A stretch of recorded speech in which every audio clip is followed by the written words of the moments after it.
in this video, I will be going over 5 asanas that are commonly used in every yoga sequence but are commonly misaligned. So I wanted to start off with Dandasana. So Dandasana.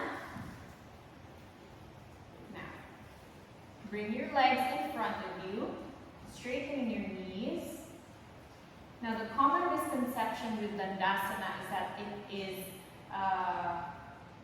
just a resting pose, when in actuality it is a very, very active pose. So again, your legs are straight. Make sure your knees or your quads are activated. So making sure that your kneecaps are high. This way, we're making sure that your quads are activated. Now, your feet should be flexed, not pointed. It should be flexed, toes pointing towards the ceiling. Now, your hips should be anteriorly tilted. Really engaging the hip flexors. Now, make sure your back is straight. And the common misalignment I see is people putting their hands here on the buttocks or even behind. Bring your hands towards the sides of your thighs, like this. Now, to really feel the active pose, bring your chin towards your chest and feel that light contraction on your core. Now, feel the stretch on your hamstrings. Feel the contraction of your hip flexors, of your quads, and of your shins. The muscles on your shins, actively flexing your feet. Toes pointing towards the ceiling. Just take 5 breaths here. Really accustom yourself to this pose. 3, 4, and 5. Good job. Now the next pose I want to cover is Utkatasana, or the chair pose. Now begin with Tadasana on top of your mat.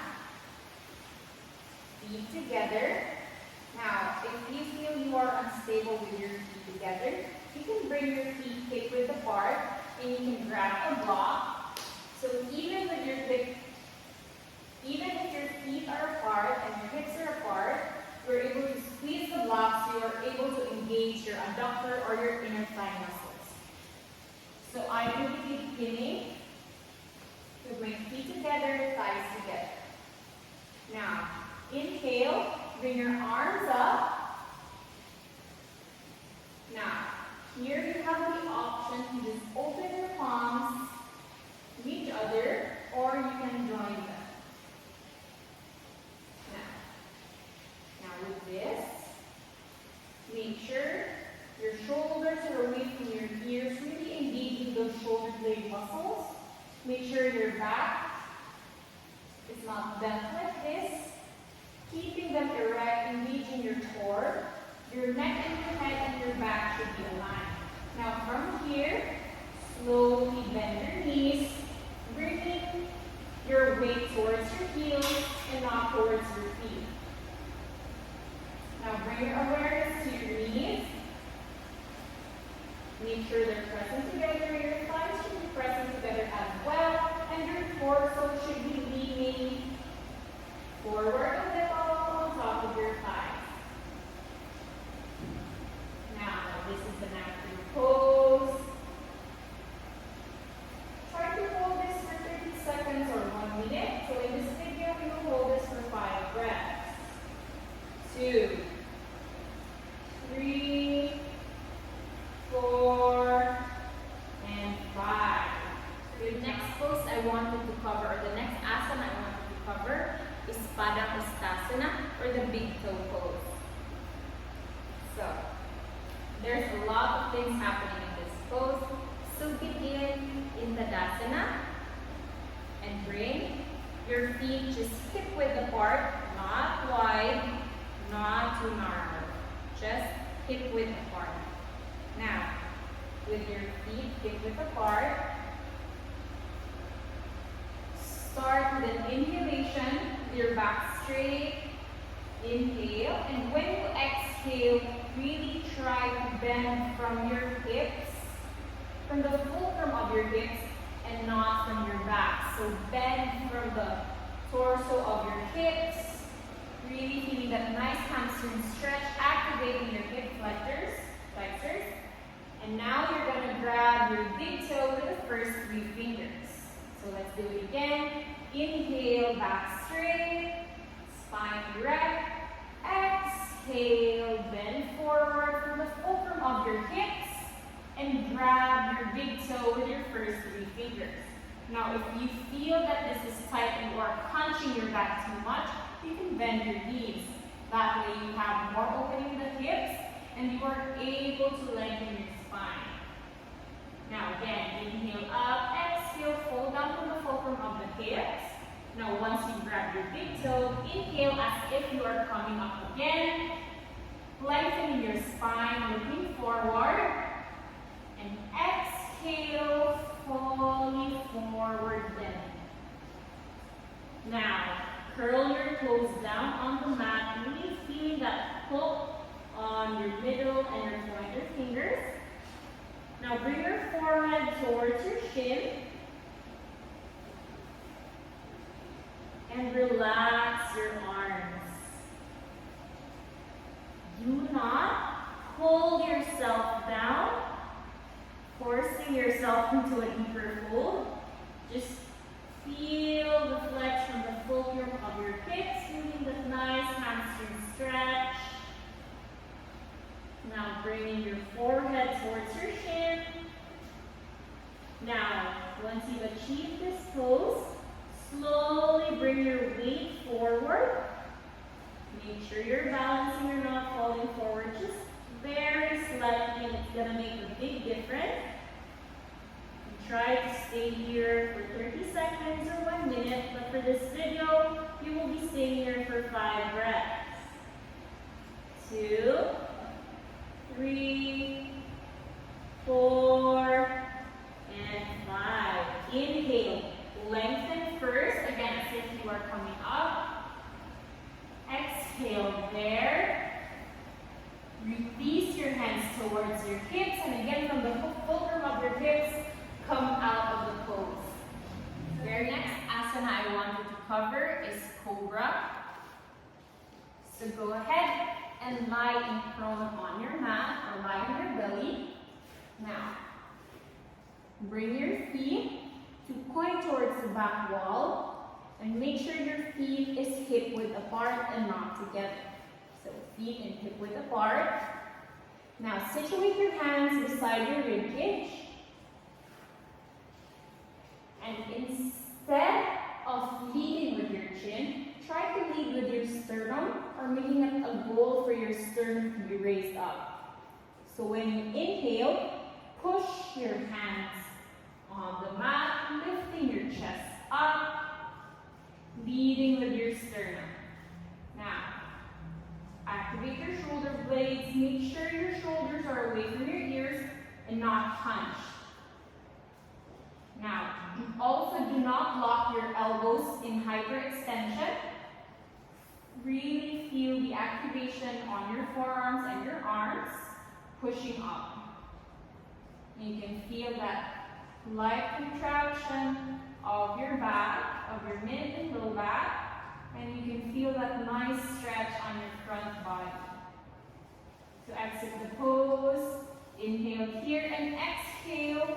Clip your elbows and slowly bring your chest down and your chin down.